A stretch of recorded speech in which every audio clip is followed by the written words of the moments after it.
তীব্র দাবদাহ, রুক্ষ, ফাটা এক প্রান্তরের বুক চিরে ছুটে চলা যান্ত্রিক দানব থেকে আচমক্কা ছিটকে পড়ল এক অবলা প্রাণ। তপ্ত মাটিতে শুরু হলো তার বাঁচার তীব্র আকুতি। আকাশ চিরে ত্রাতার মতো নেমে এলো আমাদের হিরো, দয়ালু আফ্রিকান গ্রে তোতা। সে বুঝল এই প্রাণের গর্ভে লুকিয়ে আছে বিশাল এক ভবিষ্যৎ।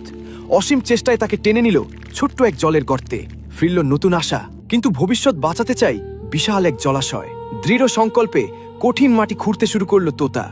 একা লড়তে লড়তে একসময় ক্লান্ত শরীর লুটিয়ে পড়ল, বেদনায় চোখ ভিজে উঠল তার। তবে কি এখানেই শেষ? না, নিঃস্বার্থ কান্নায় প্রকৃতিও সাড়া দেয়।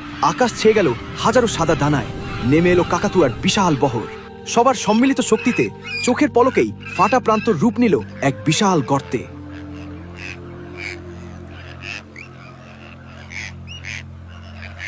লিডারের ইশারায় ঠোঁটে নারকেলের মালা নিয়ে তারা পাড়ি দিল দূর জলাশয়ে।